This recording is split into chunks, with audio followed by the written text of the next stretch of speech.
सारे के सारे साथियों को नमस्कार। स्वागत अभिनंदन फिर से आप सभी का कार्डियोलॉजी की दुनिया में। कार्डियोलॉजी के अंतिम चरण में आज अपन पहुंच गए हैं और एक लास्ट टॉपिक आपका बचा हुआ है जो बेहद इंपॉर्टेंट टॉपिक है। एग्जाम पॉइंट ऑफ व्यू से बहुत सारे क्वेश्चन हैं जो उस पर्टिकुलर टॉपिक के अंतर्गत आते हैं, खासकर ईसीजी से संबंधित। टॉपिक को मैं नाम देना चाहूँगा, सावधानी हटी दुर्घटना घटी। बोले तो पूरा का पूरा टॉपिक पूरे फोकस के साथ आपको पढ़ना है। थोड़ा भी इधर उधर ध्यान गया तो टॉपिक को समझने में दिक्कत आई। टॉपिक का नाम है डिसरिदमिया। बोले तो इतने तरह के डिसरिदमिया होते हैं जो सारे के सारे डिसरिदमिया को पढ़ा जाना संभव नहीं है। अपने लिए जो यूजेबल डिसरिदमिया हैं, अपने एग्जाम में जिस पैटर्न से क्वेश्चन आते हैं, उन सारे के सारे डिसरिदमिया को मैं आपको पढ़ा दूंगा। आपकी जितनी भी एनक्लेक्स में आए हुए क्वेश्चन हैं, दिए हुए क्वेश्चन हैं, पुराने एग्जाम में आए हुए क्वेश्चन हैं, वो सारे के सारे आपके सॉल्व हो जाएंगे। तो स्टार्ट करते हैं अपन इस पर्टिकुलर टॉपिक को। टॉपिक का नाम है डिसरिदमिया। The topic is डिसरिदमियाज।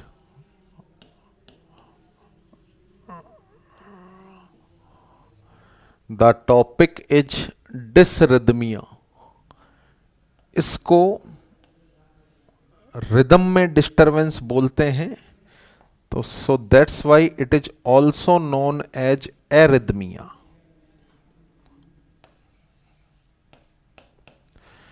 दोनों शब्दों का मतलब बिल्कुल सेम है।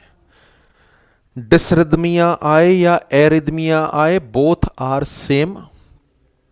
देखें, डिस का मतलब होता है डिस्टरबेंस, डिस वर्ड का मतलब होता है डिस्टरबेंस। किसमें डिस्टरबेंस होना? रिदम में। रिदम में किसी भी तरह का डिस्टरबेंस होना डिसरिदमिया कहलाता है। ए का मतलब होता है एब्सेंस, तो रिदम की रेगुलरिटी का एब्सेंट हो जाना एरिदमिया कहलाता है। तो बोथ आर सेम, चाहे अपन इसको डिसरिदमिया बोल दें, चाहे अपन इसको एरिदमिया बोल दें, बोथ आर सेम थिंग। अब डिसरिदमिया या एरिदमिया अपन पढ़ें, उससे पहले जरूरी है आपको नॉर्मल रिदम के बारे में जानकारी लेना। What is the normal rhythm? किस तरीके से अपना हार्ट चलता है? जब तक आप नॉर्मल रिदम के बारे में जानकारी नहीं लेंगे, तब तक डिसरिदमिया पढ़ा जाना संभव नहीं होगा। तो सबसे पहले आप बेसिक कंसेप्ट समझें। What is the normal heart rhythm? What is the normal heart rhythm? Normal heart rhythm क्या होती है? देखो, नॉर्मल हार्ट रिदम ये होती है कि इंसान की हार्ट रेट 60 से 100 के बीच में होनी चाहिए। आपकी मेरी हार्ट रेट 60 से 100 के बीच में होनी चाहिए। यह नॉर्मल हार्ट रिदम है। ना तो भैया 100 से ज्यादा होनी चाहिए, ना 60 से कम होनी चाहिए। अगर 100 से ज्यादा हो जाएगी तो यह टेकीकार्डिया कहलाएगा, और यदि 60 से कम हो जाएगी तो ब्रेडिकार्डिया कहलाएगा। इसका मतलब है किसी भी इंसान की हार्ट रेट 60 से 100 के बीच में होनी चाहिए, और 60 से 100 के बीच में हार्ट रेट है। इस तरीके से ईसीजी चल रही है। तो दो हार्ट रेट के बीच में कितना अंतराल होगा?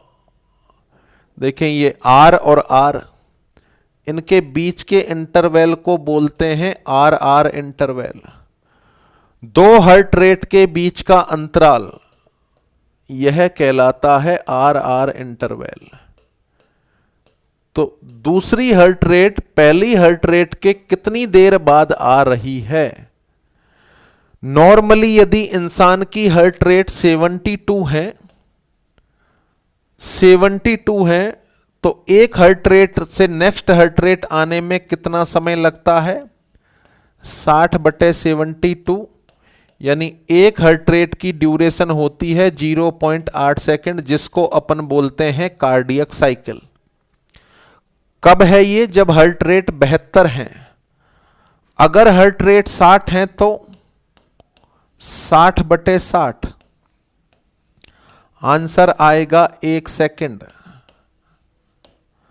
अगर हार्ट रेट 100 है तो बोले ज्यादा है तो 60/100, आंसर आएगा 0.6 सेकेंड। अच्छा, हार्ट रेट कितनी होनी चाहिए नॉर्मली? या तो 60 हो या 100 हो। तो इसका मतलब आर इंटरवल कितना होना चाहिए? या तो 0.6 से 1 सेकेंड। एग्जैक्ट कितना होना चाहिए? 72 हार्ट रेट है तो 0.8 सेकेंड। तो नॉर्मल ईसीजी में दो आर वेव के बीच में इंटरवल कितना होना चाहिए? एग्जैक्ट तो 0.8 यदि आप हार्ट रेट 72 मानते हैं तो, और एवरेज अपन माने तो 0.6 से 1 सेकेंड के बीच में होना चाहिए। तो किसी भी इंसान की हार्ट की रिदम नॉर्मल मानी जाएगी यदि उसकी ईसीजी लीड में आर इंटरवल, यदि उसकी ईसीजी लीड में आर इंटरवल कितना है? आंसर है 0.8 सेकेंड एग्जैक्ट, और एवरेज माने तो 0.6 से 1 सेकेंड। 0.6 से 1 सेकेंड के बीच में होना चाहिए। ईसीजी में मैंने एक पॉइंट शायद बताया होगा आपको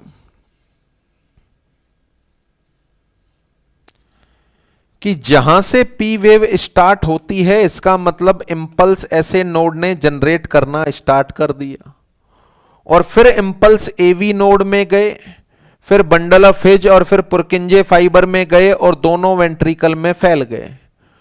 तो पी वेव का स्टार्टिंग होने का मतलब है इंपल्स चलना शुरू कर दिए हैं एट्रियम से, और आर वेव के स्टार्ट होने का मतलब है वेंट्रिकल तक पहुंच गए। तो ये पी वेव के शुरू होने से आर वेव के शुरू होने तक का इंटरवल कहलाता है P R interval. P wave के शुरू होने से आर वेव के शुरू होने तक का इंटरवल कहलाता है पी आर इंटरवल, और ये जो पी आर इंटरवल है वो 0.12 से 0.20 सेकेंड होना चाहिए। 0.12 से 0.20 सेकेंड होना चाहिए। अगर ये 0.12 से 0.20 सेकेंड के बीच में है तो अपन बोलेंगे कि नॉर्मल टाइम में इंपल्स एट्रियम से वेंट्रिकल में पहुंच रहे हैं। और यदि ये कम ज्यादा है, इसका मतलब पहुंचने में या तो ज्यादा टाइम ले रहे हैं या फिर कम टाइम ले रहे हैं। तो अगला पॉइंट की मैं यदि बात करूं तो अगला पॉइंट अपन बोलेंगे पी आर इंटरवल। अगला पॉइंट अपन बोलेंगे P R interval. Normally P R interval कितना होना चाहिए? तो नॉर्मल पी आर इंटरवल होना चाहिए 0.12 से 0.20 सेकेंड। अगर यह कम है तो इससे सिद्ध होता है 0.12 से कम है तो इंपल्स बहुत तेजी से पहुंच रहे हैं, और 0.20 से ज्यादा है तो इंपल्स को पहुंचने में नॉर्मल से ज्यादा समय लग रहा है। मेरी हार्ट रिदम नॉर्मल है, इसके लिए कौन कौन से क्राइटेरिया पूरे होने चाहिए? हार्ट रेट 60 से 100 के बीच में होगी भैया। 60 से कम होना डिसरिदमिया होगा, 100 से ज्यादा होना भी डिसरिदमिया होगा। दो आर वेव के बीच का इंटरवल आर इंटरवल 0.6 से 1 सेकेंड होना चाहिए। ज्यादा है तो भी गलत है, कम है तो भी गलत है। पी आर इंटरवल 0.12 से 0.20 सेकेंड होना चाहिए। यदि ये 0.12 से कम है तो भी डिसरिदमिया होगा, और 0.20 से ज्यादा है तो भी डिसरिदमिया होगा। अब देखें यहां पर कुछ पर्टिकुलर ईसीजी।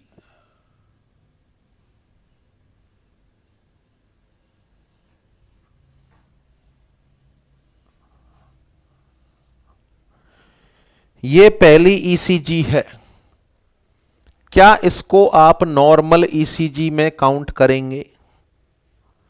नंबर 1। नंबर 2,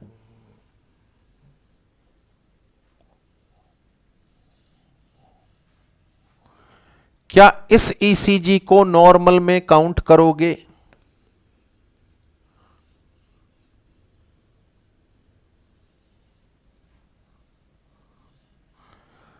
क्या इस ईसीजी को नॉर्मल में काउंट करोगे?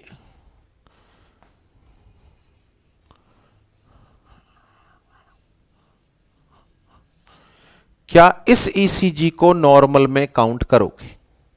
देखो, सबसे पहले पहली वाली ईसीजी देखो, आर आर इंटरवल मानो 0.8, ये भी 0.8, ये भी 0.8, ये 1 सेकंड, इससे आगे 1 सेकंड, ये 1 सेकंड, ये 1 सेकंड, ये 0.8, ये 0.8। नहीं भैया, अलग अलग है।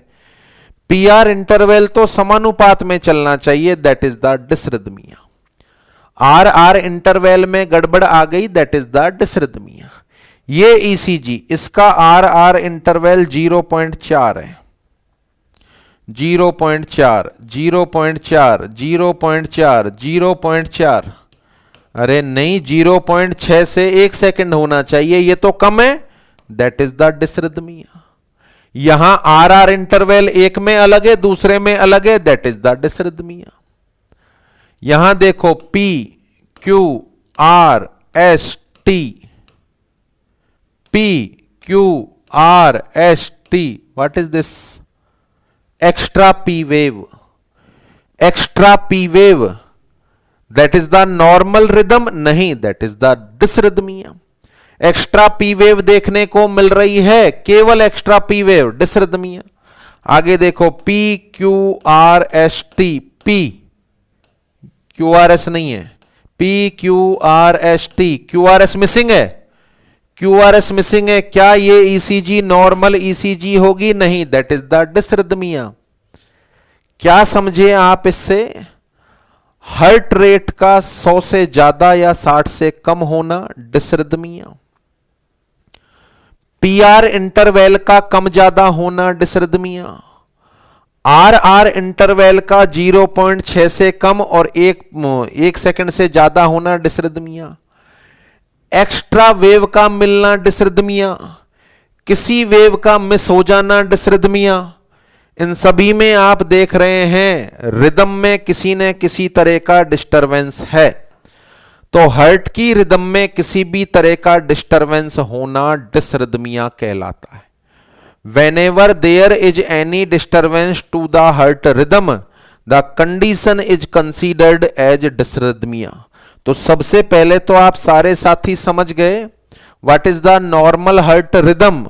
हार्ट रेट 60 से 100 के बीच में होनी चाहिए।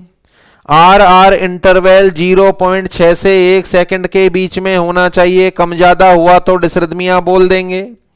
पी आर इंटरवल 0.12 से 0.20 सेकंड होना चाहिए, कम ज्यादा हुआ तो डिसरिदमिया बोल देंगे। ये सारे मैंने ईसीजी बनाकर समझाई है, दे ऑल आर डिसरिदमिया। तो what is the dysrhythmia? What is the dysrhythmia? सबसे पहले मैं इसको डिफाइन करूं तो डेफिनेशन दूंगा, any disturbance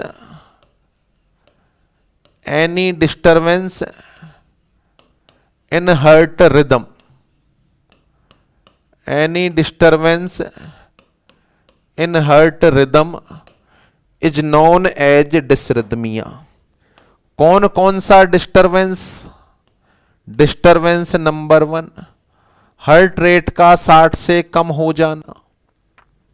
number 2, heart rate का 100 से ज्यादा हो जाना। नंबर 3, आर आर इंटरवल का 1.0 सेकेंड से ज्यादा हो जाना। आर आर इंटरवल का 0.6 सेकेंड से कम हो जाना। पी आर इंटरवल में डिस्टरबेंस आ जाना। Whenever there is any disturbance in PR interval, the condition also included under डिसरिथमिया, उसके अलावा किसी भी ईसीजी में एक्स्ट्रा बीट का मिलना, एक्स्ट्रा बीट का पाया जाना, या फिर किसी भी ईसीजी में नॉर्मल जो बीट होती हैं उनमें से किसी बीट का मिस हो जाना, बोले तो मिसिंग हार्ट बीट या extra heart beat, missing heart beat या extra heart beat, these all conditions are included under dysrhythmia. यानी डिसरिथमिया का मतलब है any disturbance in heart rhythm. अब नॉर्मल हार्ट रिदम क्या होती है ये मैंने आपको समझा दिया, इनमें किसी भी तरह का डिस्टरबेंस आना डिसरिथमिया में काउंट होगा। डिसरिथमिया जो वर्ड है इसको दो पार्ट में अपन डिवाइड करते हैं। It is classified as, the dysrhythmia is classified as, बोले तो इट हैज टू टाइप।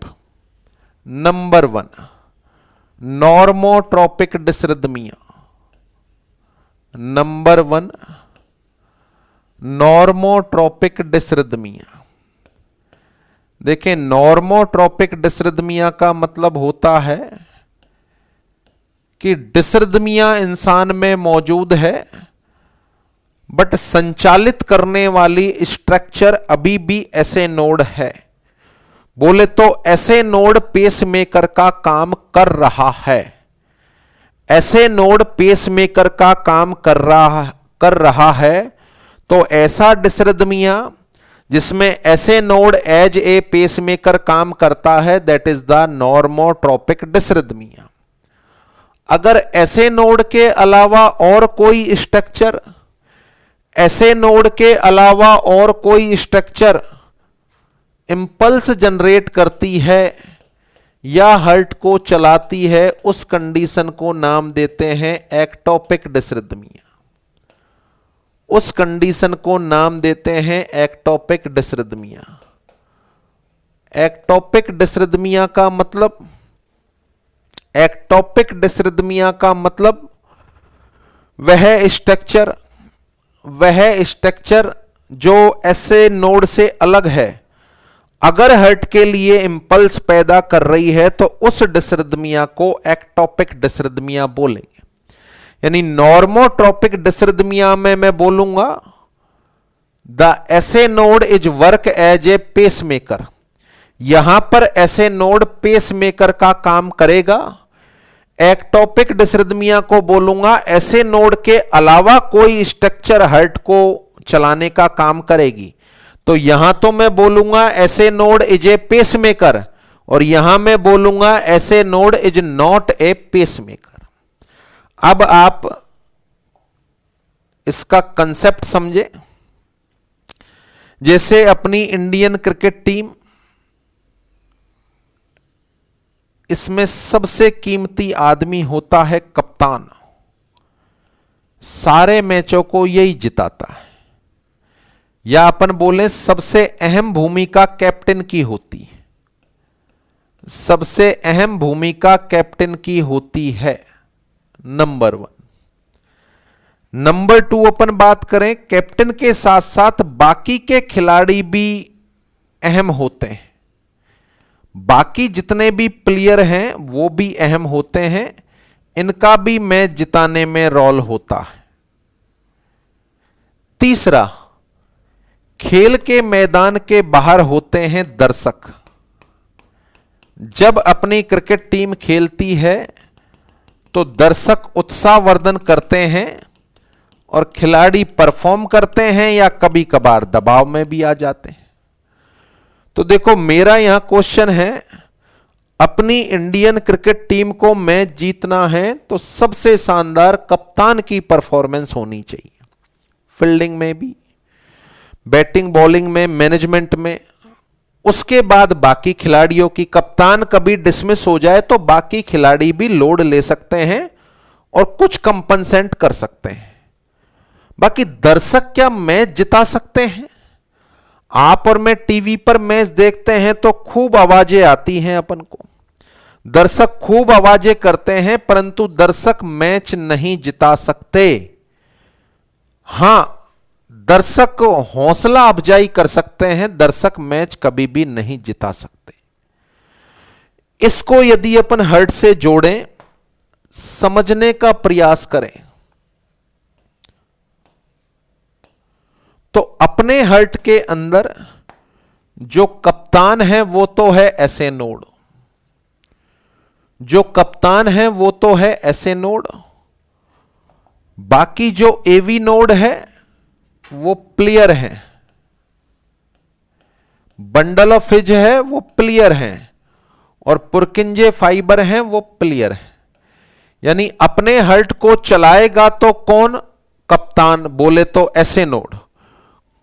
चलाएगा तो कौन? कप्तान, बोले तो एसए नोड। इसकी भूमिका बेहद जरूरी है, पर कप्तान से कोई गड़बड़ी होगी तो आप सभी साथियों को पता है कि बाकी स्ट्रक्चर भी इंपल्स पैदा कर सकती हैं। मैंने आपको कंडक्टिव सिस्टम ऑफ हर्ट में पढ़ाया है। जैसे देखें, अगर अपन ने नहीं पढ़ा हुआ है तो अपना दिमाग में यह रहता है कि हर्ट को कौन चला रहा है? केवल एसए नोड, क्योंकि वो इंपल्स पैदा कर रहा है। बट मैंने आपको बताया एसए नोड को पेसमेकर इसलिए कहते हैं क्योंकि ऐसा नहीं वो इंपल्स पैदा करता है, इंपल्स तो एवी नोड भी पैदा करता है, बंडल ऑफ हिज भी पैदा करता है, पुरकिंजे फाइबर भी पैदा करता है। सबसे तेज गति से एसए नोड पैदा करता है। 40 से 60 की स्पीड से यह भी कर सकता है, 20 से 30 की स्पीड से यह भी कर सकता है। तो जो मेन अपना कप्तान है हर्ट में वो तो है एसए नोड। मैच जिताने में या हर्ट को चलाने में महत्वपूर्ण भूमिका होगी। यह कभी कभार डिसमिस होगा तो बाकी के 10 खिलाड़ी भी रोल निभाएंगे, परंतु यहां हर्ट में जितनी भी मसल हैं और भी बहुत मसल होती है। ये जो हर्ट की बाकी की मसल हैं, यह एक तरीके से दर्शक हैं। यानी हर्ट की बाकी मसल भी इंपल्स पैदा कर सकती हैं। यहां पर मैं बात कहूं, खेल के मैदान को चारों तरफ से घेरने वाले दर्शक क्या कभी मैच जिता सकते हैं? नहीं भैया, मैच जिताना है तो कप्तान और खिलाड़ी ही जिताएंगे। हां, हल्ला कर सकते हैं, हुटिंग कर सकते हैं, आवाज कर सकते हैं, वो आवाज अपन को टीवी पर सुनती है।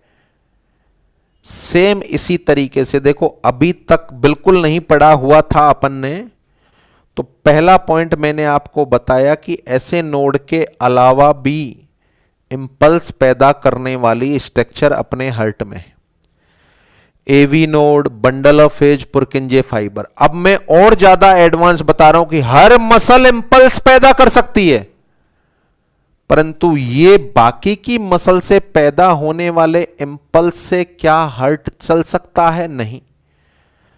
इसका मतलब ये जो मसल इंपल्स पैदा करेंगी, इससे हल्का फुल्का करंट पैदा होगा, और करंट का पता लगाने के लिए अपन करते हैं ईसीजी। तो ईसीजी में इनका हल्ला गुल्ला आएगा, ईसीजी में ये एबनॉर्मल वेव आएंगी, पर क्या वह हर्ट को चलाने में सक्षम होंगी? नहीं। तो इसको इस तरीके से समझो, अपने हर्ट को चलाना है तो ऐसे नोड चाहिए, ये अपना कप्तान है, उसके अलावा बाकी के प्लेयर भी चाहिए, AV node, bundle of His, Purkinje fibre, ये खिलाड़ी हैं। पर हर्ट की हर एक मसल, जो बाकी मसल इंपल्स पैदा करती है, वो दर्शक है। ये दर्शक चिल्लाएंगे तो सही, आवाज तो पैदा करेंगे, पर यह मैच नहीं जिता सकते। इट मींस यह हर्ट को नहीं चला सकते। पर क्या इनकी आवाज ईसीजी में सुनने को मिलेगी? यस। दर्शकों की आवाज अपन को टीवी पर सुनने को मिलती है, तो इन दर्शकों की आवाज अपन को ईसीजी में सुनने को मिलेगी, परंतु इस आवाज का कोई फायदा नहीं होगा। यह आवाज हर्ट को नहीं चलाएगी। यानी यहां पर अपन ने क्या बोला? हर्ट को चलाने वाली मेन स्ट्रक्चर हैं SA node, AV node, bundle of His और पुरकिंजे फाइबर। हर्ट में डैमेज होने के बाद कई बार छोटे छोटे से एक्टोपिक फोकाई बन जाते हैं, और ये जो एक्टोपिक फोकाई बनते हैं ये चिल्ला सकते हैं, ये चिल्ला सकते हैं, बोले तो थोड़ा बहुत करंट पैदा कर सकते हैं, परंतु क्या ये एक्टोपिक फोकाई हार्ट को चला सकते हैं? नहीं। इन्हीं एक्टोपिक फोकाई को मैं बोल रहा हूं दर्शक। ये दर्शक चिल्ला तो सकते हैं, परंतु भैया मैच जिताने में तो 11 लोगों का ही योगदान होगा। शायद अपनी क्रिकेट टीम से तुलना करके आप समझ गए। अपने हार्ट को चलाने के लिए कप्तान साहब कौन? SA node. बाकी के 11 खिलाड़ी कौन? AV node, bundle of His, Purkinje fibre. इनका रोल चाहिए। और दर्शक कौन है? एक्टोपिक फोकाई, जो डैमेज होने के बाद बन जाते हैं। ये करंट पैदा करते हैं, परंतु इनसे पैदा होने वाला करंट ईसीजी में तो आता है, परंतु वह हार्ट को चलाने में सक्षम नहीं है। Is that clear? तो यहां एक्टोपिक फोकाई का मतलब समझ गए आप? क्योंकि मैं एक्टोपिक डिसरिथमिया पढ़ाऊंगा तो इसका रोल आएगा। तो देखें, डिसरिथमिया स्टार्ट कर रहे हैं अपन। दो तरह का होता है, नॉर्मोट्रोपिक डिसरिथमिया और एक्टोपिक डिसरिथमिया। अभी अपन स्टार्ट करते हैं नॉर्मोट्रोपिक डिसरिथमिया। Number 1, normotropic डिसरिथमिया। अच्छा, नॉर्मोट्रोपिक डिसरिथमिया का मतलब मैंने आपको क्या बताया? When the SA node is pacemaker. डिसरिथमिया तो है, परंतु पेसमेकर अभी भी कौन है? SA node. पेसमेकर अभी भी कौन है? एसए नोड, यानी हार्ट को एसए नोड चला रहा है। देखें, नॉर्मोट्रोपिक डिसरिथमिया कौन कौन सा होगा, ये मैं आपको विद एग्जाम्पल बताऊं।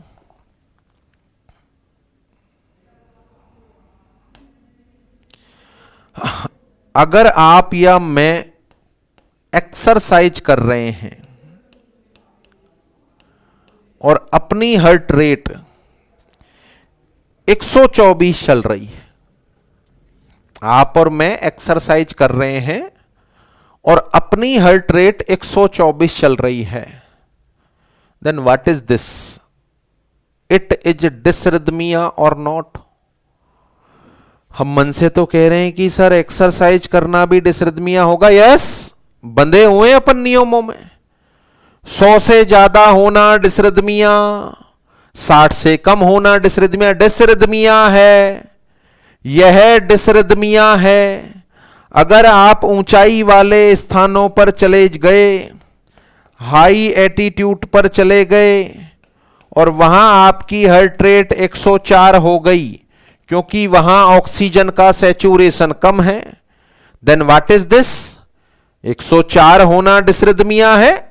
बंधे हुए हैं नियमों में, 100 से ज्यादा होना डिसरिथमिया। नेक्स्ट, एक बच्चा 16 साल का जिसका हीमोग्लोबिन 6 ग्राम है, आप उम्मीद करो उसकी पल्स रेट चेक करो, ज्यादा मिलेंगी। 6 ग्राम हीमोग्लोबिन का मतलब है बच्चे में एनीमिया है, बच्चे में एनीमिया है। अब उसका हार्ट कंपनसेट करेगा और हार्ट रेट ज्यादा होगी। एक कैंडिडेट 25 साल वाला जिसकी हार्ट रेट मैंने चेक की तो मुझे मिली 118। क्यों ज्यादा है भाई की? एनीमिया भी नहीं है। सारी जांच कराई मैंने उसके शरीर की और सारी जांच कराने के बाद मुझे बीमारी मिली हाइपरथायरॉयडिज्म।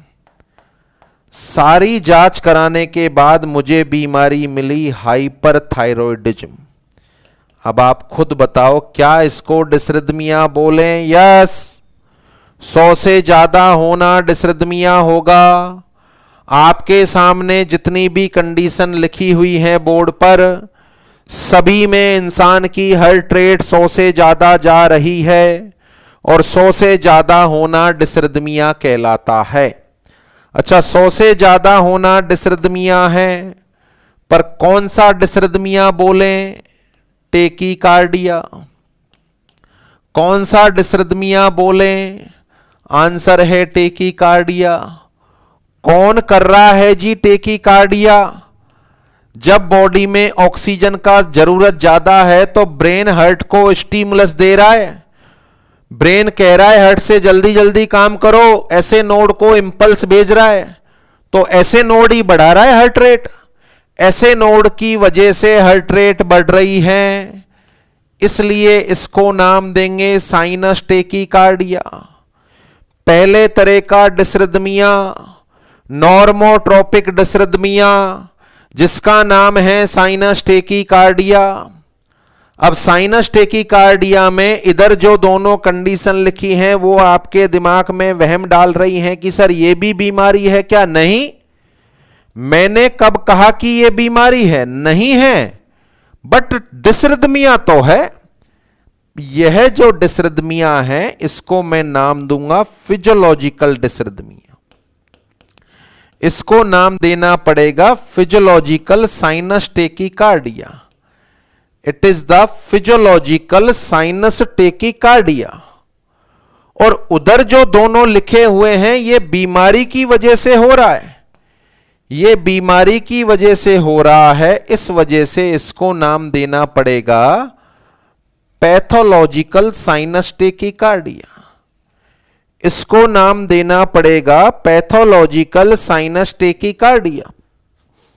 तो साइनस टेकीकार्डिया दो तरह का होगा, बिना बीमारी के और बीमारी की वजह से। बिना बीमारी के साइनस टेकीकार्डिया का एग्जाम्पल ड्यूरिंग द एक्सरसाइज और हाई एटीट्यूड। बीमारी जिसके अंदर हार्ट रेट 100 को पार कर जाती हैं, दैट आर द एनीमिया और हाइपरथायरॉयडिज्म। अब यदि इस टेकीकार्डिया वाले मरीज में मैं आपसे पूछूं कि ईसीजी में क्या परिवर्तन होंगे, ईसीजी किस तरीके से मिलेगी, तो यहां पर मैं लिखूंगा चेंजेज इन ईसीजी। देखो, यदि इंसान की नॉर्मल ईसीजी ये है,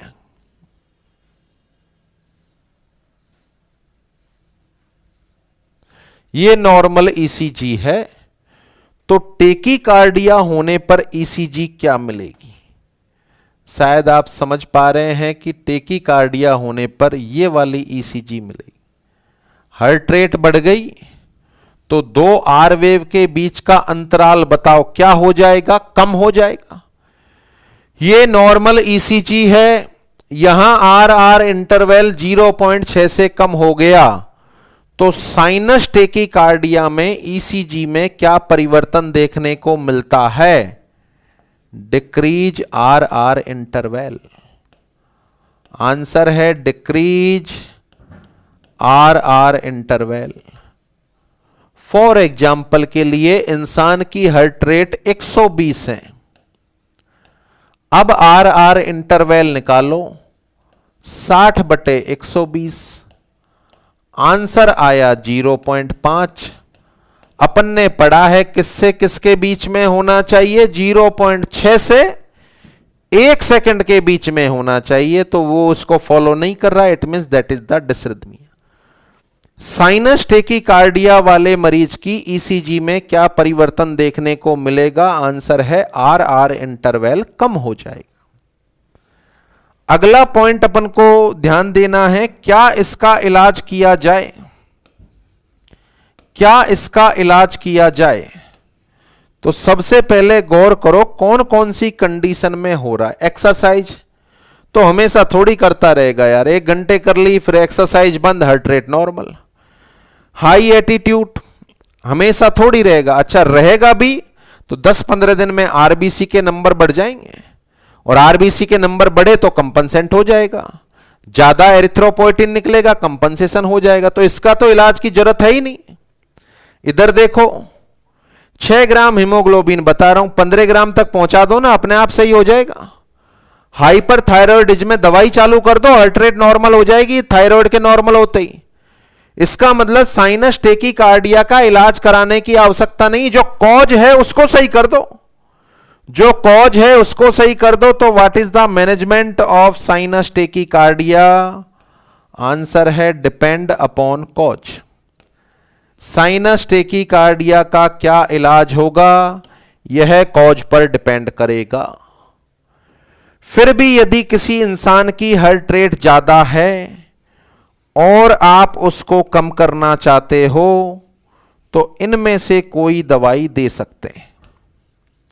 इनको एंटी डिसरिथमिक ड्रग में इंक्लूड किया है। इनसे हार्ट रेट कम हो जाती है और इनका नाम है बीटा ब्लॉकर और calcium channel blocker. Beta blocker और कैल्शियम चैनल ब्लॉकर टेकीकार्डिया को सही करने वाली दवाई है। बीटा ब्लॉकर और calcium channel blocker, that is the first type of normotropic dysrhythmia. देखो, नॉर्मोट्रोपिक डिसरिथमिया में क्या बात है, पेसमेकर कौन होना चाहिए? आंसर है एसए नोड होना चाहिए। इसका पहला टाइप है साइनस टेकीकार्डिया। दो तरह का होगा, फिजियोलॉजिकल और पैथोलॉजिकल। फिजियोलॉजिकली हार्ट रेट का बढ़ जाना, 100 को पार कर जाना, और पैथोलॉजिकली 100 को पार कर जाना। ध्यान रखने वाले 2 पॉइंट हैं। पॉइंट नंबर वन, ईसीजी में क्या बदलाव देखने को मिलेगा साइनस टेकीकार्डिया वाले मरीज की? आंसर है जी आर इंटरवल कम हो जाएगा। क्या इलाज करना चाहोगे? कॉज को सही कर दो, एनीमिया है तो ट्रीट कर दो, हाइपरथायरॉयडिज्म है तो ट्रीट कर दो, सही हो जाएगा टेकीकार्डिया। फिर भी जरूरत पड़े तो हार्ट रेट कम करने वाली दवाई दे दो, और हार्ट रेट कम करने वाली दवाई है बीटा ब्लॉकर और calcium channel blocker. Is that clear? ये फर्स्ट कंडीशन। अगली कंडीशन, कोई एथलेटिक्स है, उस एथलेटिक्स के हार्ट का साइज बढ़ गया क्योंकि वह दिन में 8 घंटे एक्सरसाइज करता है। हार्ट के चैम्बर का साइज बढ़ने पर ब्लड तो बॉडी को प्रॉपर सप्लाई हो रहा है, पर इसकी फिलिंग ज्यादा समय तक हो रही है। इसलिए जितने भी एथलेटिक्स होते हैं, खिलाड़ी होते हैं, उनका हार्ट का साइज तो ज्यादा होता है परंतु हार्ट रेट कम मिलती। तो मैंने किसी खिलाड़ी की पल्स रेट चेक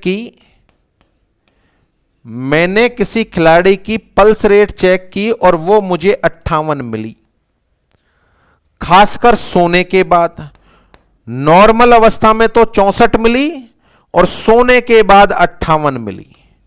देखो, 58 मिलते ही नियमों में बंधे हुए हैं अपन तो। डिसरिथमिया, what is this? That is the डिसरिथमिया। फिर एक कोई एथलेटिक्स भी नहीं है, उसकी हार्ट रेट 54 मिली। क्यों हो सकती है 54? मैंने उसके शरीर की सारी जांच कराई, सारी रिपोर्ट नॉर्मल आई। एक बीमारी मिली उसको, बीमारी का नाम था हाइपोथायरॉयडिज्म। आप सारे साथियों को ज्ञान है कि हाइपोथायरॉयडिज्म में हार्ट रेट कम हो जाती जबकि हाइपर में बढ़ जाती। तो ये जो आपके सामने कंटेंट लिखे हुए हैं, इन सारे कंटेंट के अंदर इंसान की हार्ट रेट 60 से कम हो रही है। और 60 से कम होने का मतलब निश्चित मान लो डिसरिथमिया, निश्चित मान लो डिसरिथमिया। अब चर्चा करें कौन सा डिसरिथमिया जी?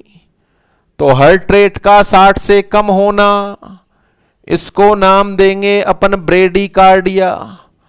अच्छा, इस ब्रेडीकार्डिया के लिए जिम्मेदार कौन है? SA node. इस ब्रेडीकार्डिया के लिए जिम्मेदार कौन है? SA node. So that's why it is known as sinus bradycardia. इसको नाम देंगे साइनस ब्रेडीकार्डिया। फिर से आपके दिमाग में विचार कि इधर वाली चीजें तो बीमारी थोड़ी है सर। बिल्कुल नहीं है। मैं कब बोल रहा हूं बीमारी है? इनको बोलेंगे अपन फिजियोलॉजिकल, इनको नाम देंगे अपन physiological sinus bradycardia. That is the physiological sinus bradycardia. और इधर जो लिखी हुई है ये तो बीमारी है, इसको नाम दूंगा मैं पैथोलॉजिकल। इसको नाम दूंगा मैं पैथोलॉजिकल साइनस ब्रेडिकार्डिया। आपके सामने ब्रेडिकार्डिया की कंडीशंस प्रस्तुत हैं। शायद अब आप ऑब्जेक्शन नहीं करेंगे कि यह डिसरिदमिया है, क्योंकि अपन नियमों में बंधे हैं भैया। पहले ही समझा दिया, 60 से कम होना डिसरिदमिया, 100 से ज्यादा होना डिसरिदमिया। अब फिजियोलॉजिकल भी हो सकता है, बिना बीमारी के भी हो सकता है, और बीमारी की वजह से भी हो सकता है। तो यह दूसरे नंबर का नॉर्मोट्रोपिक डिसरिदमिया है, that is the sinus bradycardia. देखो, साइनस शब्द का मतलब है ऐसे नोड कम कर रहा है हार्ट रेट। जैसे हाइपोथायरॉयडिज्म वाला कैंडिडेट है, तो उसके बॉडी के टिश्यू को बीएमआर कम है तो ऑक्सीजन चाहिए ही नहीं, ब्रेन से कह रहा है भैया क्यों भिजवा रहा है, कम कर दे। ब्रेन हार्ट से कह रहा है कि जल्दी जल्दी मत चल, धीमे धीमे चल। ब्रेडिकार्डिया हो गया। इस ब्रेडिकार्डिया वाले केस में ईसीजी में क्या बदलाव देखोगे? ईसीजी में यह नॉर्मल ईसीजी है।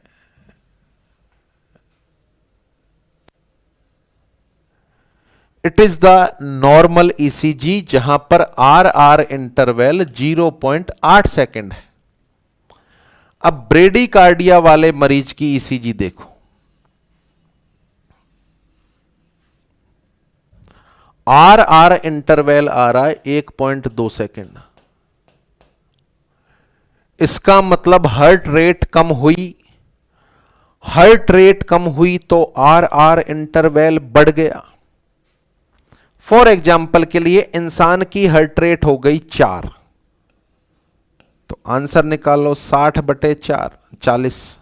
इंसान की हार्ट रेट हो गई 40, तो 60/40। बताओ आंसर 1.5। आर इंटरवल कितना आया? 1.5। हार्ट रेट कम हुई और आर इंटरवल बढ़ गया। Increase R interval, increase R interval. तो साइनस ब्रेडिकार्डिया होने पर ईसीजी में क्या बदलाव देखने को मिलेगा? साइनस ब्रेडिकार्डिया होने पर ईसीजी में क्या बदलाव देखने को मिलेगा? तो आंसर है आर इंटरवल बढ़ जाएगा, आर इंटरवल बढ़ जाएगा। नंबर 1, क्या इलाज करें अपन इस पर्टिकुलर कंडीशन का? क्या इलाज करें अपन इस पर्टिकुलर कंडीशन का? ब्रेडिकार्डिया हो गया है, पहले गौर कर लो कौन सी कंडीशन में हुआ है। देखो, खिलाड़ियों का हार्ट का साइज बढ़ गया, हार्ट रेट कम चल रही, कोई नहीं, ब्लड तो उतना ही निकल रहा है। एक हार्ट बीट में ज्यादा ब्लड निकल रहा है तो कार्डियक आउटपुट तो उतना ही है उनका, तो इसमें इलाज की कोई आवश्यकता नहीं है। बॉडी के टिश्यू को ब्लड मिल रहा है, हार्ट रेट भले से कम है क्योंकि चैम्बर का साइज बढ़ गया। इधर थायराइड की दवाई खिलाओ ना यार, थायराइड सही होगा तो ब्रेडिकार्डिया अपने आप ही सही हो जाएगा। थायराइड सही होगा तो ब्रेडिकार्डिया अपने आप सही हो जाएगा। तो इसका भी इलाज अपन बात करें, डिपेंड अपॉन कोच। इसके इलाज की भी अपन बात करें तो यहां मैं बोलना चाहूंगा इसका भी इलाज होगा डिपेंड अपॉन कॉज। इसका इलाज कॉज पर डिपेंड होगा। फिर भी एक बेहद इंपॉर्टेंट पॉइंट, अगर हार्ट में किसी पैथोलॉजी की वजह से इंसान को ब्रेडिकार्डिया हो जाए और जरूरत पड़े अपन को हार्ट रेट बढ़ाने की, तो हार्ट रेट बढ़ाने के लिए एक दवाई इस्तेमाल करते हैं अपन। उस पर्टिकुलर दवाई का नाम है एट्रोपिन सल्फेट। शायद पहले भी अपन इसके बारे में डिस्कस कर चुके हैं। नर्व सप्लाई पढ़ाई थी मैंने एक लेक्चर में, तो ये डिस्कस हुआ था। साइनस ब्रेडिकार्डिया में ड्रग ऑफ चॉइस होती है एट्रोपिन सल्फेट। यह दवाई वेगोलाइटिक होती है, वेगस को ब्लॉक करती है और वेगस हार्ट रेट को कम करती है। और वेगस को ब्लॉक कर देंगे तो हार्ट रेट अपने आप बढ़ जाएगी। तो वेगस को ब्लॉक करने वाली दवाई देते हैं। तो देखें, साइनस टेकीकार्डिया में ड्रग ऑफ चॉइस कौन सी होगी? बीटा ब्लॉकर और कैल्शियम चैनल ब्लॉकर टेकीकार्डिया में और साइनस ब्रेडिकार्डिया में ड्रग ऑफ चॉइस कौन सी होगी? आंसर है एट्रोपिन सल्फेट। तो it is the second type of normotropic dysrhythmia, नाम है साइनस ब्रेडिकार्डिया। दो तरह का है, फिजियोलॉजिकल और पैथोलॉजिकल। ईसीजी में क्या बदलाव देखने को मिलेगा? आर आर इंटरवल बढ़ जाएगा। क्या इलाज करोगे? इसका इलाज भी कॉज पर डिपेंड है और यहां ड्रग ऑफ चॉइस इस्तेमाल करेंगे अपन atropine sulphate. Is that clear? Next, मेरी ईसीजी कराओ आप और उस ईसीजी में आने वाली सारी वेव को गौर से देखो।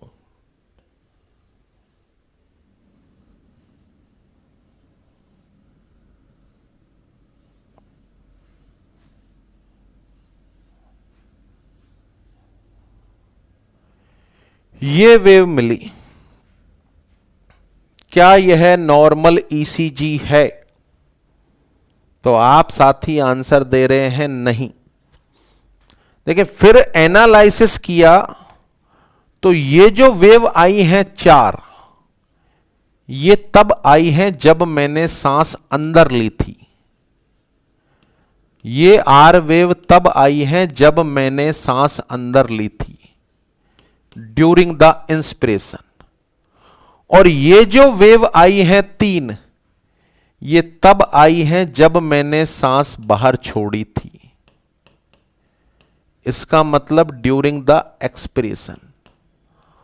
और इजी बनाने के लिए बताऊं तो सांस अंदर लेने के दौरान 4 हार्ट बीट आ गई और सांस बाहर छोड़ने के दौरान देखो 3 ही आई है।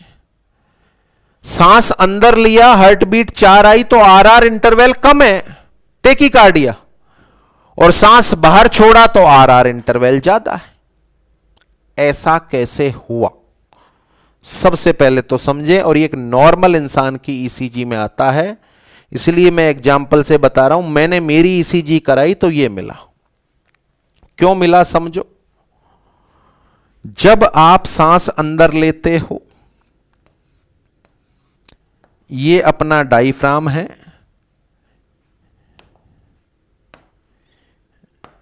ये इन्फीरियर वीना कावा, यहां पर ब्लड ले जा रही। जब आप सांस अंदर लेते हो तो डायफ्राम नीचे की तरफ डिसेंड होता है, और डायफ्राम नीचे डिसेंड होता है तो इस इन्फीरियर वीना कावा पर दबाव बढ़ता है, इसकी स्क्वीजिंग होती है, और ये वाली वीना कावा डायलेट होती है जो थोरेसिक कैविटी में। तो एक पंप काम करता है, समझा दिया था, रेस्पिरेटरी पंप। सांस जब अंदर लेते हो तो रेस्पिरेटरी पंप काम करेगा, इसका मतलब इस हार्ट में ब्लड ज्यादा आएगा। ब्लड ज्यादा आने का मतलब है वी आर बढ़ी। भैया जब ब्लड ज्यादा आएगा तो कॉमन सी बात है हार्ट रेट ज्यादा निकलेगी। इसका मतलब जब आप सांस अंदर लेते हो तो हार्ट रेट ज्यादा होती है, ड्यूरिंग इंस्पिरेशन हार्ट रेट ज्यादा होती है, क्योंकि रेस्पिरेटरी पंप काम करता है जिससे वीआर बढ़ जाती है। फिर जब आप सांस बाहर छोड़ते हो तो डायफ्राम वापस से अपनी पोजीशन में आता है और इन्फीरियर वीना कावा में आया हुआ परिवर्तन रिवर्ट हो जाता है, तो इसमें आने वाली वी आर कम हो जाती है, और जब वी आर कम हो जाएगी तो हार्ट रेट भी कम हो जाएगी। यानी क्या समझ रहे हैं आप?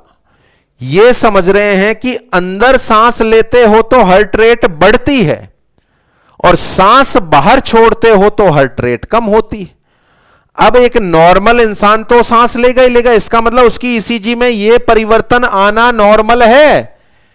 जहां पर आर आर इंटरवल कम मिल रहा है, इसका मतलब वो इंस्पिरेशन के दौरान है, जहां ज्यादा मिल रहा है वो एक्सप्रेशन के दौरान। इसको भी क्या अपन डिसरिथमिया बोलें? यस, अपन ने पढ़ा हुआ है। क्या पढ़ा है? आर आर इंटरवल सभी की सभी वेव में बराबर होना चाहिए। यहां तो आ रहा है जी 0.7 और यहां आ रहा है 0.9, तो क्या आर आर इंटरवल बराबर हुआ? नहीं हुआ जी। इसका मतलब the condition is considered as dysrhythmia. The condition is considered as dysrhythmia. इस कंडीशन को भी अपन डिसरिदमिया की श्रेणी में डालेंगे। अब यह देखना होगा कौन सा डिसरिदमिया बोलोगे आप इसको। देखो यह जो डिसरिदमिया हुआ है, इस डिसरिदमिया को सबसे पहले तो ये गौर करें, क्या यह डिसरिदमिया है? आंसर है यस, क्योंकि आर आर इंटरवल अलग अलग जगह पर अलग अलग है। इंस्पिरेशन के दौरान अलग है और एक्सप्रेशन के दौरान अलग है, तो यह रेस्पिरेटरी बदलाव से हो रहा है, इसलिए इसको अपन रेस्पिरेटरी डिसरिदमिया बोलते हैं। परंतु यह बदलाव कर कौन रहा है? आंसर है एसए नोड। आंसर है SA node. So that's why it is the sinus respiratory डिसरिदमिया। It is the sinus respiratory डिसरिदमिया या रेस्पिरेटरी साइनस डिसरिदमिया। क्या बोलेंगे अपन? यहां पर बोलेंगे हार्ट रेट इंक्रीज हो जाती हैं। कब इंक्रीज हो जाती हैं? जब आप सांस अंदर लेते हो। बोले तो ड्यूरिंग इंस्पिरेशन। इंस्पिरेशन के दौरान हार्ट रेट इंक्रीज हो जाएंगी। हार्ट रेट इंक्रीज हो गई, इसका मतलब आर आर इंटरवल डिक्रीज हो जाएगा। आर आर इंटरवल डिक्रीज हो जाएगा। अच्छा, हार्ट रेट क्यों बढ़ी? क्योंकि अंदर सांस लेने के दौरान वीनस रिटर्न बढ़ जाती है। अंदर सांस लेने के दौरान वीनस रिटर्न बढ़ जाती है। नंबर 2, इसमें बोलेंगे अपन हार्ट रेट कम हो जाती है। कब कम हो जाती है? आंसर है ड्यूरिंग एक्सप्रेशन। एक्सप्रेशन के दौरान हार्ट रेट कम हो जाती है। एक्सप्रेशन के दौरान हार्ट रेट कम होगी तो आर आर इंटरवल बढ़ जाएगा। Increase R R interval. अच्छा, हार्ट रेट क्यों कम हो गई? क्योंकि हार्ट में आने वाला ब्लड ही कम हो गया। और हार्ट में आने वाला ब्लड क्या है? वीआर। तो वीआर कम हुई तो हार्ट रेट कम हो जाएगी। वीआर कम हुई तो हार्ट रेट कम हो जाएगी। Is that clear? That is the sinus respiratory डिसरिदमिया। क्या यह बीमारी में काउंट करें अपन? क्या आपके सामने जो अवस्था है उसको बीमारी में काउंट करें या फिजियोलॉजिकल बोल दें? तो शायद आप सारे साथियों के दिल से आवाज आ रही है, it is not a disorder, it is a physiological phenomena. Respiratory sinus dysrhythmia is a physiological phenomena. यह एक तरह का फिजियोलॉजिकल फिनोमिना होता है। Is that clear? तो these all 3 type of dysrhythmia are included under normotropic dysrhythmia, जो physiological भी हो सकते हैं और पैथोलॉजिकल भी हो सकते हैं। फिजियोलॉजिकल बोले तो बिना बीमारी के और पैथोलॉजिकल बोले तो बीमारी की वजह से। नॉर्मोट्रोपिक डिसरिदमिया 3 तरह का होगा। साइनस टेकीकार्डिया, हार्ट रेट 100 से ज्यादा है। किसने बढ़ाई है? एसए नोड ने बढ़ाई है। एसए नोड ने बढ़ाई है। ईसीजी में बदलाव, आर आर इंटरवल कम हो जाएगा। इलाज करने की जरूरत है क्या? नहीं, कॉज के अकॉर्डिंग इलाज होगा। फिर भी कोई दवाई, बीटा ब्लॉकर और calcium channel blocker. Next number 2, sinus bradycardia, heart rate का 60 से कम हो जाना। किसने कम कर दी भैया हार्ट रेट? एसए नोड ने, इसीलिए तो साइनस ब्रेडिकार्डिया है। ईसीजी में बदलाव बता दो। बदलाव आएगा, आर आर इंटरवल बढ़ जाएगा। इलाज की आवश्यकता है क्या? नहीं। इसका इलाज डिपेंड अपॉन कॉज होगा। फिर भी हार्ट में पैथोलॉजी की वजह से हार्ट रेट गिर गई और टिश्यू को मिलने वाला परफ्यूजन प्रॉपर नहीं पहुंच रहा तो बढ़ानी पड़ेगी। और साइनस ब्रेडिकार्डिया में दी जाने वाली ड्रग ऑफ चॉइस होती है एट्रोपिन सल्फेट। तीसरा normotropic dysrhythmia, it is the sinus respiratory dysrhythmia. यह पूरी तरीके से फिजियोलॉजिकल फिनोमिना होता है। किसी नॉर्मल इंसान की ईसीजी में इंस्पिरेशन के दौरान आर आर इंटरवल कम मिलेगा और एक्सप्रेशन के दौरान आर आर इंटरवल ज्यादा मिलेगा, क्योंकि इंस्पिरेशन के दौरान रेस्पिरेटरी पंप काम करता है, इस वजह से हार्ट रेट बढ़ जाती है, और एक्सप्रेशन के दौरान हार्ट रेट कम हो जाती है। यह पूर्ण रूप से फिजियोलॉजिकल फिनोमिना है। इसको किसी भी तरह के इलाज की आवश्यकता नहीं होती। इसको किसी भी तरह के इलाज की आवश्यकता नहीं होती। Is that clear? तो that is the meaning of normotropic dysrhythmia. शुरू से रिवाइज कर लें, देखें जो कुछ मैंने आपको सिखाया। डिसरिथमिया और arrhythmia, any disturbance in heart rhythm. Then what is the normal rhythm? ये आपके सामने, हार्ट रेट 60 से 100 के बीच में, आर आर इंटरवल 0.8 या 0.6 से 1 सेकंड के बीच में, पीआर इंटरवल 0.12 से 0.20 सेकंड के बीच में। ये सारी ईसीजी एबनॉर्मल हैं, डिसरिथमिया वाली हैं। Any disturbance in heart rhythm is known as dysrhythmia. ये सारी की सारी अवस्थाएं हैं जिनमें डिसरिथमिया हो सकता है। नेक्स्ट दो तरह का होगा, नॉर्मोट्रोपिक डिसरिथमिया और एक्टोपिक डिसरिथमिया। नॉर्मोट्रोपिक में पेसमेकर हमेशा ऐसे नोड होगा, जबकि एक्टोपिक में ऐसे नोड के अलावा होगा, चाहे वो एवी नोड हो, चाहे वो एवी नोड हो, बंडल ऑफ हिज हो, पुरकिंजे फाइबर हो, या एक्टोपिक फोकाई हो। देखें एक्टोपिक फोकाई क्या है, समझा दिया। अपने हार्ट का कप्तान कौन है? ऐसे नोड। खिलाड़ी कौन है? AV node, bundle of His, Purkinje fibre. Match तो यही जिताएंगे, हार्ट को तो यही चलाएंगे। और छोटे छोटे मस्कुलर फाइबर एक्टोपिक फोकाई ये आवाज तो करेंगे, ईसीजी में इनकी आवाज पकड़ में भी आएगी, परंतु यह हार्ट को चलाने में सक्षम नहीं होंगे। इसके बाद आपको नॉर्मोट्रोपिक डिसरिथमिया कंप्लीट करा दिया। नॉर्मोट्रोपिक शब्द का मतलब जब ऐसे नोड पेसमेकर है, तीन तरह का होता है ये।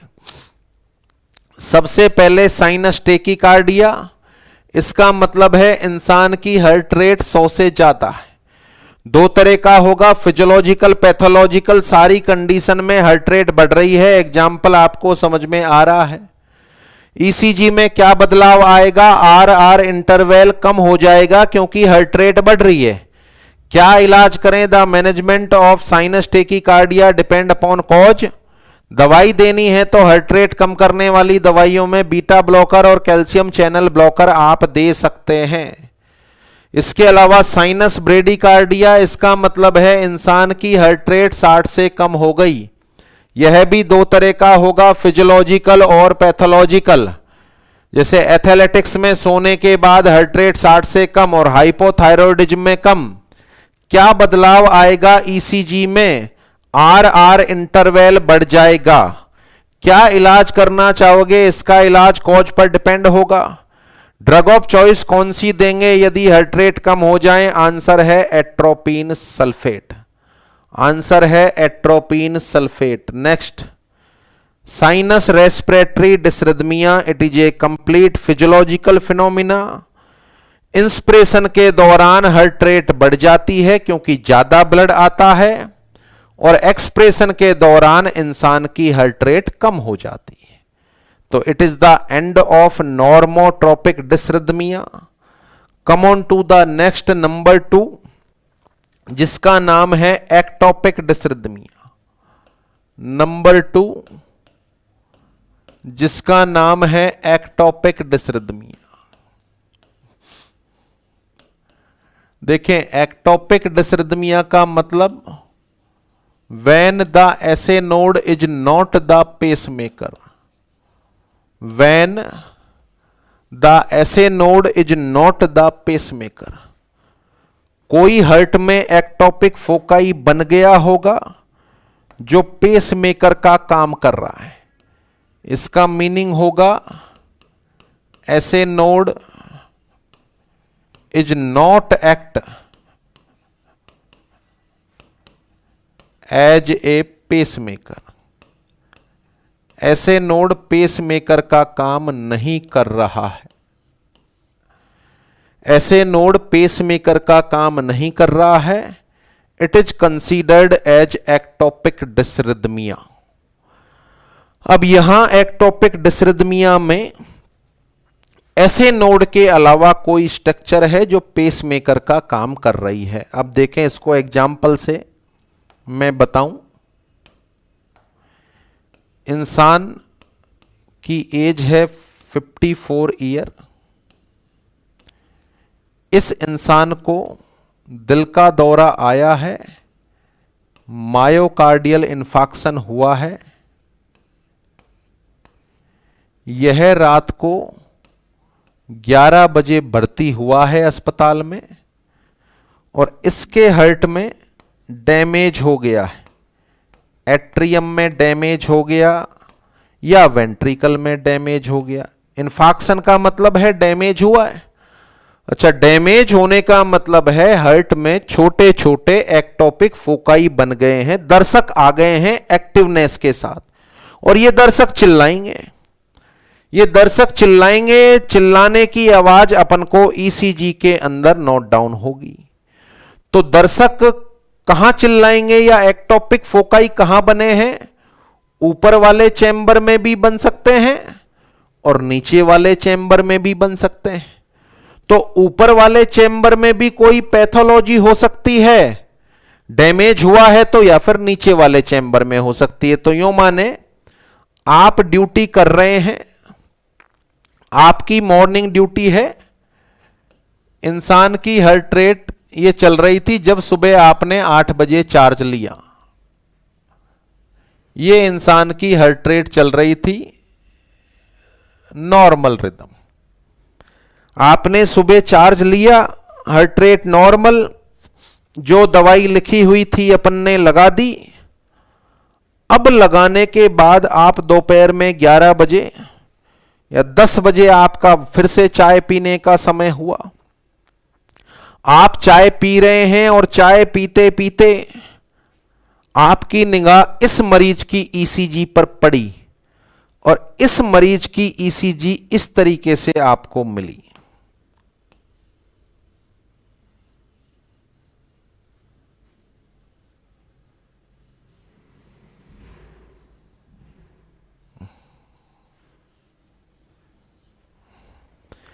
इस तरीके से ईसीजी आपको मिली। PQRST, ये एक एक्स्ट्रा वेव मिली।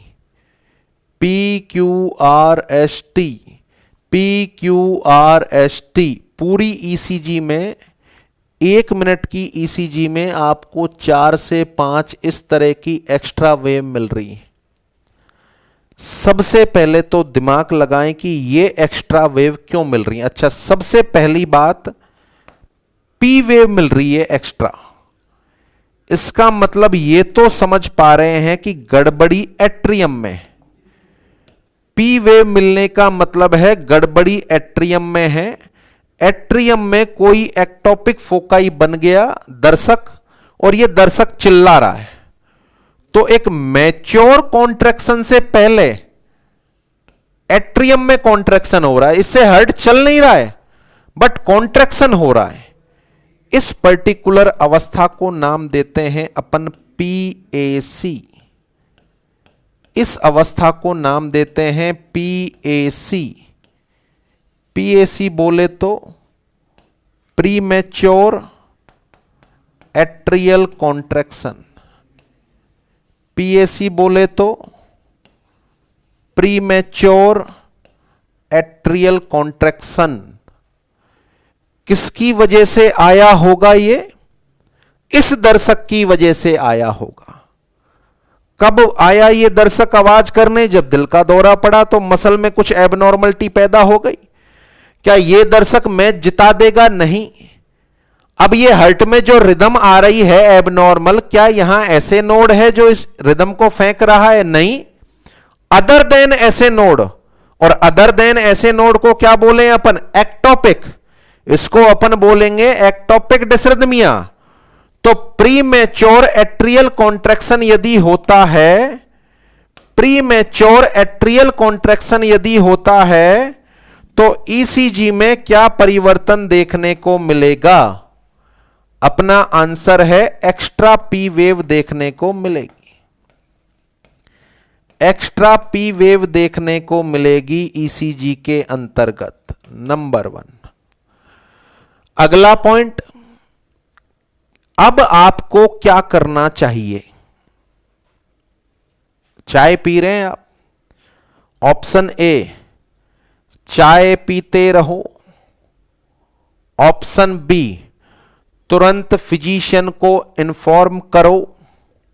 Option C immediate beta blocker लगाओ। Option D immediate atropine sulphate लगाओ। क्या काम होगा अब आपका? What will be the management of PAC? तो देखें, एट्रियम में 2, 4, 5 इंपल्स पैदा हो जाएं, कोई बहुत ज्यादा फर्क नहीं पड़ता। इस क्वेश्चन का आंसर है चाय पीते रहो। कुछ भी नहीं करना है, चाय पीते रहो in the sense continue observation. यहां आंसर है कंटिन्यू ऑब्जर्वेशन करो। अगर ये 4, 5 से बढ़कर 10, 20 हो जाएं तब जाकर डॉक्टर को बुलाना है। इससे किसी भी तरह का कोई नुकसान नहीं होने वाला। दिल का दौरा पड़ने के बाद पीएसी कई बार देखने को मिल जाते हैं। कई बार कैफीन से अल्कोहल बहुत ज्यादा मात्रा में लेने पर भी एक्स्ट्रा पीवे मिल जाती है। कोई बहुत बड़ा नुकसान नहीं है, कोई सीरियस कंडीशन नहीं है। तो चाय पीते रहो, बोले तो कंटिन्यू ऑब्जर्व करते रहो। यह घटना है 11 बजे की। यह घटना है सुबह 11 बजे की। फिर 12 बजे आपने खाना खा लिया। 12:30 बजे आप वार्ड के जो काम थे वो कर लिए। 1 बजे फिर इसकी ईसीजी पर निगाह पड़ी और अब इंसान की ईसीजी ये मिल रही।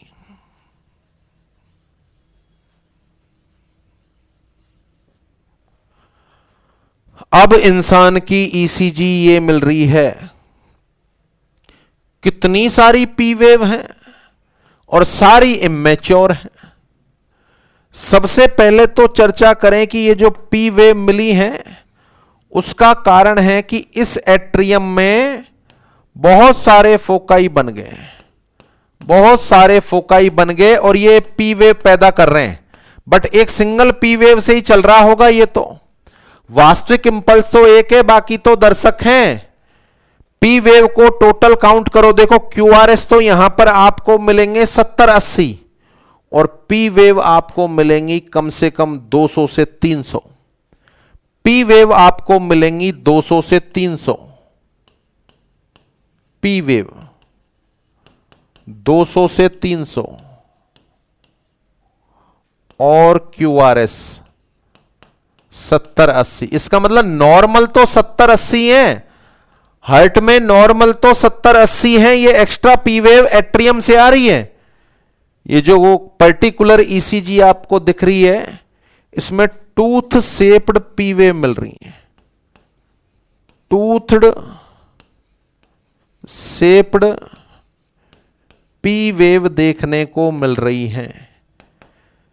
इस पर्टिकुलर कंडीशन में जहां पर इंसान की एट्रियम रेट 200 से 300 हो जाती है, कंडीशन को नाम दिया जाता है एट्रियल फ्लैटर। कंडीशन को नाम दिया जाता है एट्रियल फ्लैटर। इसको अपन एट्रियल फ्लैटर के नाम से जानेंगे। What is the atrial flutter? When the atrium rate reaches to 200 to 350, 200 से 350 के बीच में हो जाए, बहुत सारी पी वेव आपको देखने को मिले, ईसीजी में टूथ शेप्ड पी वेव देखने को मिले, the condition is known as atrial flutter. मेरा फिर से क्वेश्चन, अब आप क्या करोगे? ऑप्शन ए, चाय पीते रहो, दोबारा चाय पी रहे हो आप। बी, इमीडिएट फिजिशियन को बुलाओ। सी, तुरंत डिजॉक्सिन लगाओ। डी, तुरंत हेपेरिन लगाओ। इसका भी आंसर है चाय पीते रहो। एट्रियम में बन गए तो बनने दो, 70-80 आ रही है नॉर्मल यार, डॉक्टर साहब आएंगे तब बता देंगे, वो इसको दवाई दे देंगे एंटीडिसरिथमिक, ये सही हो जाएगा, कोई घातक कंडीशन नहीं है। यानी यहां भी इलाज में आपको आंसर देना है, मरीज में कंटिन्यू ऑब्जर्वेशन मेड करना है। तो इसका भी आंसर होगा कंटिन्यू ऑब्जर्वेशन ऑफ पेशेंट।